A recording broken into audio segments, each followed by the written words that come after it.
할렐루야. 오늘의 암송할 하나님의 말씀을 우리 같이 봉독합니다. 민수기 14장 6절로 9절 말씀입니다. 민수기 14장 6절로 9절 말씀. 교회 밴드를 여시면 다 여러분 말씀이 올라져 있습니다. 교회 밴드를 꼭 참조하세요. 핸드폰 가져오신 분들은 전부 핸드폰을 여시고 교회 밴드에 들어있습니다. 함께 봉독합니다.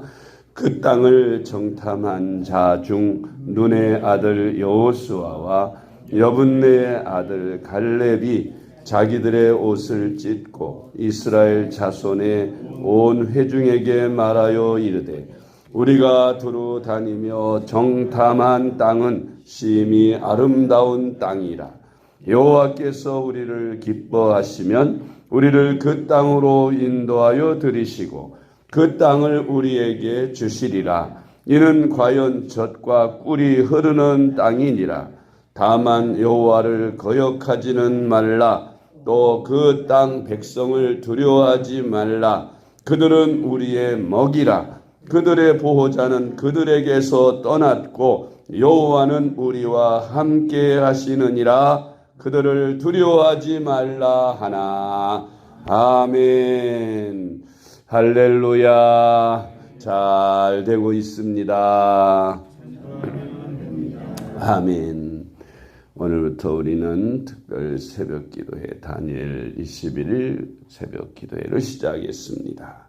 오늘 첫 시간에는 우리가 역사적 인물 가운데에서도 가장 하나님 앞에 크게 쓰임을 받은 위대한 인물들에 대해서 말씀을 묵상 중에 있는데, 오늘은 특별히 이스라엘 백성들 장정만 60만 명이라고 했으니까 여자들, 노인들, 어린이들까지 다 합하면 200만은 좋게 될 것이라고 추산하는데, 그 많은 이스라엘 백성들, 그것도 강한 왕 바로의 손에 노예 생활을 하고 있는 이스라엘 백성들을 해방시켜서 가나안 땅 앞까지 이끌어야 하는 이 중대한 사명을 모세가 감당을 했지요.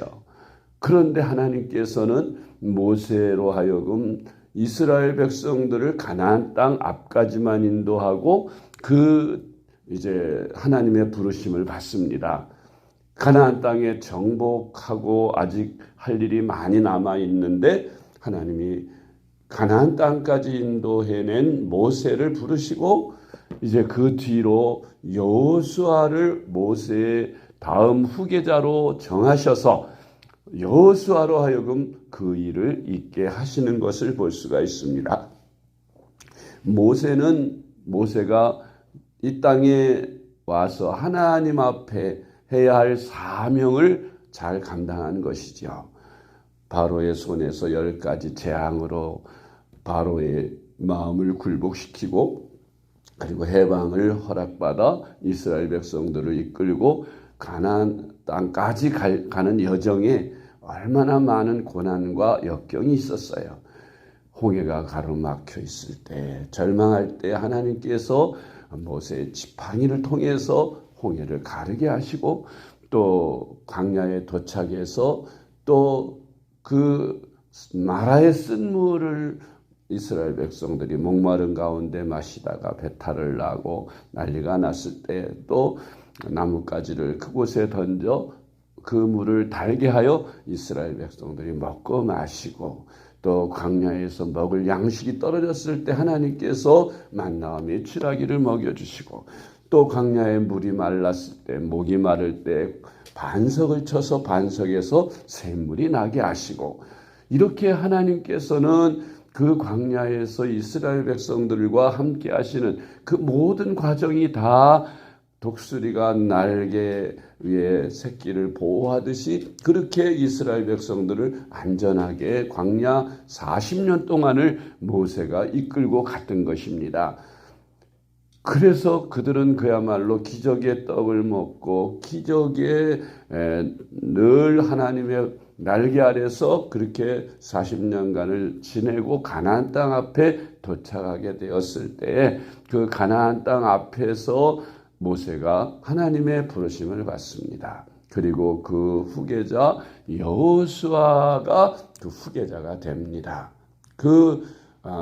사람들은 생각할 때, 모세와 같은 훌륭한 지도자, 하나님이 친구같이 직접 음성을 들려주시고 또 어려울 때마다 기도할 때마다 다 응답하셔서 어려운 역경을 잘 이겨내게 하신 그 모세 지도자가 죽었으니 이제 우리 이스라엘 백성들은 어찌하나 걱정을 했고 또 그 후계자가 어떤 훌륭한 사람이 온들 그만큼 해낼 수 있을까 하는 염려와 우려들이 있었을 것입니다. 그러나 하나님께서는 모세는 모세로서의 할 일을 다 하게 하시고 또 그 후계자로서 여호수아를 선택하여 여호수아로 하여금 또 모세 뒤를 이어서 이스라엘 백성들을 이끌고 가나안 땅을 정복하는 사명을 잘 감당하게 하셨습니다. 할렐루야.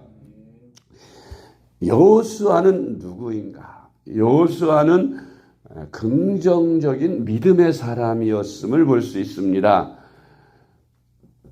모세가 이스라엘 백성들을 이끌고 보름 정도 만에 그 가나안 땅 앞에 도착을 했어요. 그래가지고 그 가나안 땅 앞에서 이제 진을 치고 모세는 12명의 각 지파 족장들을 가나안 땅을 정탐군으로 보냈습니다.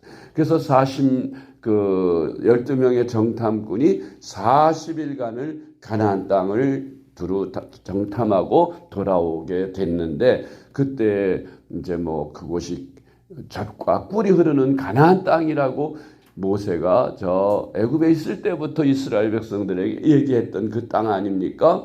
정말 그들은 광야 정말 풀 한 폭이 없는 그런 곳을 지나서 그 젖과 꿀이 흐른다는 그 가나안 땅 정말 얼마나 농사가 잘 됐는지 포도 한 송이가 두 사람이 작대기에 그 포도송이를 깨어가지고 미고 올 정도로 그렇게 기름진 땅이었어.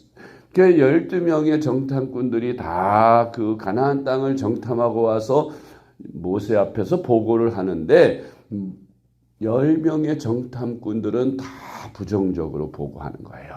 우리가 가나안 땅에 가서 보니까 그곳에 원주민들은 다 장대하고 거인족속이고 쓰는 무기들도 아주 신무기가 많아서 우리가 훈련도 안 되고 군인도 없는 우리 이스라엘 백성들이 들어가면 다 죽을 거라고 하면서 이제 우리는 다 망했다고 여기서 되돌아가자고 그러면서 막 그렇게 부정적으로 보고를 했습니다. 그런데 그들의 보고를 들은 이스라엘 백성들이 대성통곡을 하면서 모세를 원망하고 하나님을 원망하면서 다시 돌아가자고 막 선동을 할 때에 그때 두 사람 바로 여호수아와 갈렙인데 그 여호수아와 갈렙만은 옷을 찢으면서 백성들을 안돈하고 여러분 저들의 보호자는 떠났습니다. 하나님께서 우리와 함께 하시니 저 땅은 우리의 위에서 주신 땅입니다. 이제 정복합시다. 저들은 우리의 밥입니다 하면서 백성들을 안돈시키고 가나안 땅을 정복하자고 그렇게 긍정적으로 보고를 하면서 난리를 치니까 그때 백성들이 12명 중에 10명 대다수 아니겠어요? 그 대다수의 보고자들 이스라엘의 12지파 중에 10지파의 지도자들이 다 부정적으로 보고를 했으므로 두 사람의 여호수아 갈렙의 의견보다는 그 10사람 다수의 의견을 따라서 이스라엘 백성들이 다 반역을 하는 거예요. 모세를 죽이고 돌로 쳐 죽이고 가나안 땅으로 되돌아가자고 막 선동을 하고 난리가 났어요. 그리고 여호수아 갈렙도 돌로 쳐 죽이자. 저들이 우리를 다 죽고 망하게 한다 하면서 불신앙으로 하나님이 이제까지 바로의 손에서 강한 바로의 손에서 10가지 재앙으로 이끌어내고 또 홍해를 육지같이 건너게 하고 광야에 그 만나와 메추라기 기적의 떡 기적의 물을 마시면서 그렇게 왔던 그 이스라엘 백성들이 하나님은 까맣게 잃어버리고 그냥 현실에 보이는 저 가나안 족속들의 그 겉모습만 보고서 겁이 나가지고 이렇게 두려워하고 부정적인 마음 속에서 그렇게 보고를 하고 돌아가자고 아우성인들. 그래도 하나님을 신뢰하고 하나님의 믿음을 가진 소수의 무리지만 여호수아 갈렙만큼은 아니다. 하나님이 살아계시지 않느냐. 우리를 저 애굽에서 여기까지 인도하시면서 우리는 하나님의 살아계심에 기적의 떡과 물을 마시며 여기까지 오지 않았느냐. 하나님이 함께 하시는데 무엇이 두렵냐. 정복하자 하면서 소리칠 때에 이스라엘 백성들은 귀를 막고 듣지 않았어요. 돌로 그 여호수아 갈렙을 치려고 할 때 하나님의 영광이 나타나서 너희들이 언제까지 나를 불신하느냐 이 목이 곧은 백성들아. 그러면서 내가 내 귀에 들려진 대로 너희들을 그대로 행하리라 하면서 그 부정적인 그 이스라엘 백성들 아무도 가나안 땅에 들어가지 못하리라 그렇게 말한 사람들은 한 사람도 가나안 땅에 들어가지 못하고 광야에서 다 죽을 것이다. 그리고 20세 미만의 어린아이들이고 나를 믿고 들어가리라고 말했던 여호수아 갈렙은 들어가리라 하고 그렇게 하나님께서 모세를 통해서 말씀하시고 응답하셨어요. 그러자 그때서야 이스라엘 백성들이 울며 불며 우리가 여기까지 왔는데 이제 와서 못 들어가면 어떡합니까? 이제라도 들어갑시다 하고 일부 반역자들이 모세의 지도를 받지 않고 이끌고 가나안 땅을 들어갔다가 대패하고 다 죽고 돌아왔어요. 몇몇만 돌아왔어요. 그리고 모세의 지시를 따라서 광야로 들어가서 그들이 40일 동안 보고 온 것에 대한 부정적인 평가와 보고와 믿음으로 그들은 40년간을 광야에서 훈련을 받아요. 광야 학교에서 40년간을 이제 너희 후손들은 광야에 가나안 땅에 들어가서 어떻게 이스라엘 백성으로 선민으로서 하나님을 섬기며 살아야 하는가를 혹독한 훈련을 받는 중에 그때 못 들어가리라 했던 사람들 하나도 못 들어가고 다 광야에서 죽었어요. 그리고 그 20세 미만의 유아들만 장성해서 40년 후에 이제 여호수아 갈렙, 여호수아가 모세의 뒤를 이어서 이제 이스라엘 백성들을 이끌고 가나안 땅을 정복하게 되는 과정이 성경에 나와 있는 것입니다. 여러분, 우리가 하나님, 살아계신 하나님을 믿고 의지하면서 하나님께서 우리에게 주신 사명이 있습니다. 그 사명이 뭐예요? 101천 선교사를 파송하고 땅끝까지 복음 전하는 주님의 그 사명을 우리 교회가 감당하는 거 아니겠어요? 아이고, 말도 안 되는 꿈, 그걸 어떻게 이루어 그렇게 부정적으로 이야기하면 하나님은 그 귀중한 일을 우리에게 결코 맡기지 않습니다. 그러나 여호수아 갈렙과 같이 믿음으로 우리가 할 수 있습니다라는 믿음으로 그 일을 시행하고 순종하면 하나님이 그 일을 하게 하시는 줄 믿으시기 바랍니다.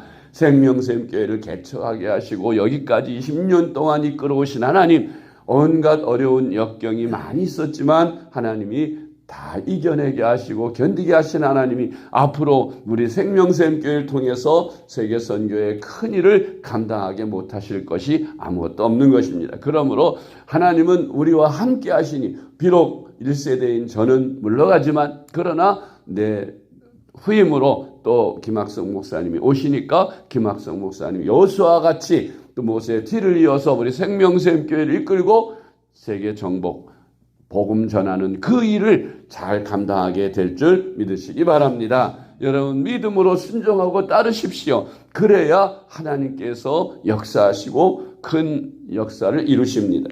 민수기 14장 6절로 9절 말씀을 같이 봅니다. 그 땅을 정탐한 자 중 눈의 아들 여호수아와 여분의 아들 갈렙이 자기들의 옷을 찢고 이스라엘 자손의 온 회중에게 말하여 이르되 우리가 두루 다니며 정탐한 땅은 심히 아름다운 땅이라. 여호와께서 우리를 기뻐하시면 우리를 그 땅으로 인도하여 들이시고 그 땅을 우리에게 주시리라. 이는 과연 젖과 꿀이 흐르는 땅이니라. 다만 여호와를 거역하지는 말라. 또 그 땅 백성을 두려워하지 말라. 그들은 우리의 먹이라. 그들의 보호자는 그들에게서 떠났고 여호와는 우리와 함께 하시느니라. 그들을 두려워하지 말라 하나. 아멘. 두 번째로 여호수아는 모세의 후계자가 되기 전에 모세를 수종하며 배웠습니다. 여호수아는 모세의 수종자로 모세가 하는 지도자의 일을 잘 배웠어요. 후계자나 또 교인들은 담임 목사님의 그동안의 훈련과 많은 말씀들, 우리가 두 날개 프로세스를 통해서 아마 대부분 우리 생명샘교회 성도들은 다 훈련을 거의 다 거치신 줄 아는데, 그렇게 훈련을 받고 또 앞으로 우리가 하나님 앞에서 하나님께서 보내시는 하나님의 종의 말씀을 따라서 이제 그 목사님이 인도하시는 대로 여호수아의 인도대로 가나안 땅을 정복한 것처럼 여러분들이 새로운 목사님을 통해서 그 일을 감당해야 될 줄 믿으시기 바랍니다. 출애굽기 24장 13절 말씀. 모세가 그의 부하 여호수아와 함께 일어나 모세가 하나님의 산으로 올라가며. 아멘. 마태복음 28장 19절로 20절 말씀. 그러므로 너희는 가서 모든 민족을 제자로 삼아 아버지와 아들과 성령의 이름으로 세례를 베풀고 내가 너희에게 분부한 모든 것을 가르쳐 지키게 하라. 볼지어다 내가 세상 끝날까지 너희와 항상 함께 있으리라 하시니라. 아멘. 세 번째로 이스라엘 백성들의 불신앙으로 아무도 가나안 땅에 들어가지 못할 때 오직 하나님의 말씀을 신뢰한 여호수아 갈렙만이 가나안 땅에 들어갔습니다. 오직 주 예수님을 믿는 자만이 구원을 받게 되며 주님의 지상 명령을 순종하는 자들만이 세상을 정복할 수 있습니다. 여러분, 불신앙의 사람이 되지 마시고 순종의 사람이 되셔서 반드시 이 세상 복음 전하는 귀한 사명 잘 감당하시는 여러분들이 되시길 주님의 이름으로 축복합니다. 민수기 26장 65절. 이는 여호와께서 그들에게 대하여 말씀하시기를 그들이 반드시 광야에서 죽으리라 하셨습니다. 이러므로 여분네 아들 갈렙과 눈의 아들 여호수아 외에는 한 사람도 남지 아니하였더라. 아멘. 사도행전 16장 31절. 이르되 주 예수를 믿으라. 그리하면 너와 내 집이 구원을 받으리라 하고. 아멘. 네 번째로 하나님께서 모세에게 여호수아는 하나님의 영이 충만한 사람이므로 후계자로 기름 부으라고 명하셨습니다. 성령을 받아 능력 있는 사람을 주님이 사용하십니다. 민수기 17장 18절로 20절. 여호와께서 모세에게 이르시되 눈의 아들 여호수아는 그 안에 영이 머무는 자니 너는 데려다가 그에게 안수하고 그를 제사장 엘르아살과 온 회중 앞에 세우고 그들의 목전에서 그에게 위탁하여 내 존귀를 그에게 돌려 이스라엘 자손의 온 회중을 그에게 복종하게 하라. 아멘. 사도행전 1장 8절. 오직 성령이 너희에게 임하시면 너희가 권능을 받고 예루살렘과 온 유대와 사마리아와 땅끝까지 이르러 내 증인이 되리라 하시니라. 아멘. 네 번째로 모세는 공식적으로 여호수아에게 임무를 부여하고 격려하였습니다. 신명기 31장 7절로 8절. 모세가 여호수아를 불러 온 이스라엘 목전에서 그에게 이르되 너는 강하고 담대하라. 너는 이 백성을 거느리고 여호와께서 그들의 조상에게 주리라고 맹세하신 땅에 들어가서 그들에게 그 땅을 차지하게 하라. 그리하면 여호와 그가 내 앞에서 가시며 너와 함께 하사 너를 떠나지 아니하시며 버리지 아니하시리니 너는 두려워하지 말라 놀라지 말라. 아멘. 다섯 번째로 하나님께서 여호수아에게도 모세와 함께 하신 것 같이 함께 하셨습니다. 아멘. 여호수아 4장 14절. 그날에 여호와께서 모든 이스라엘의 목전에서 여호수아를 크게 하심에 그가 생존한 날 동안에 백성이 그를 두려워하기를 모세를 두려워하던 것 같이 하였더라. 아멘. 여섯 번째로 요단강을 홍해와 같이 건넜고 요새와 같은 견고한 여리고성을 돌기만 하고도 무너뜨려 정복하였습니다. 여호수아 3장 15절로 17절 말씀. 요단이 곡식 거두는 시기에는 항상 언덕에 넘치더라. 궤를 맨 자들이 요단에 이르며 궤를 맨 제사장들의 발이 물가에 잠기자 곧 위에서부터 흘러내리던 물이 그쳐서 사르단에 가까운 매우 멀리 있는 아담 성읍 변두리 일어나 한 곳에 쌓이고 아라바의 바다 여매로 향하여 흘러가는 물은 온전히 끊어지매 백성이 여리고 앞으로 바로 건널세. 여호와의 언약궤를 맨 제사장들은 요단 가운데 마른 땅에 굳게 섰고 그 모든 백성이 요단을 건너기를 마칠 때까지 모든 이스라엘은 그 마른 땅으로 건너갔더라. 아멘. 여호수아 6장 20절 말씀. 이에 백성은 외치고 제사장들은 나팔을 불매 백성이 나팔 소리를 들을 때 크게 소리질러 외치니 성벽이 무너져 내린지라. 백성이 각기 앞으로 나아가 그 성에 들어가서 그 성을 점령하고. 아멘. 사랑하는 성도 여러분, 이제 저는 금년으로서 은퇴를 하고 물러가지만 그러나 이제 선교사로 파송을 받게 됩니다. 계속해서 위에서 기도해 주시고 또 제가 떠날지라도 우리 교회는 또 제가 보기에는 여호수아와 같이 성령 충만하고 젊고 정말 능력 있는 하나님의 종이 후임자로 오시게 되는데 여러분들 잘 순종하고 이스라엘 백성들처럼 가나안 땅을 정복하시고 세계 정복을 통해 복음을 통해 정복하시는 그런 선교의 사람들, 선교의 비전을 이루는 생명샘교회 하나님께서 귀하게 쓰임받는 여러분들이 되시기를 주님의 이름으로 축복합니다. 아멘. 기도하겠습니다. 이 시간 우리 함께 통성으로 1분 동안 기도하기를 원합니다. 우리 기도 제목인 이제 담임 목사님 은퇴와 또 원로 목사 추대를 통해서 또 세계 선교사로 파송하는 그런 이 일을 위해서 기도해 주시고 하나님께서 은퇴 후에도 변함없는 건강과 능력을 주셔서 이제 세계 복음화를 위해 또 우리 한국 복음화를 위해 선교사로 귀하게 쓰임을 받을 수 있는 목회자 부부가 되게 해달라고 위에서 기도해 주시고 더불어서 후임자로 오시는 김학성 목사님과 그 가족들, 사모님과 그 자녀들 다 건강하고 온전히 우리 생명샘교회를 이어서 여호수아와 같이 전 세계 복음화를 반드시 이루는 훌륭한 목사님으로 주님 오시게 주님께서 함께해 주시고 또 이 모든 일을 위하여 합병 예배나 또 언로 목사 추대 예배나 또 위임 목사 위임 예배나 하나님께서 이 모든 절차들을 하나님의 은혜 가운데 순조롭게 잘 진행되게 도와주시옵소서. 우리 함께 주여 한번 부르짖고 기도하겠습니다. 주여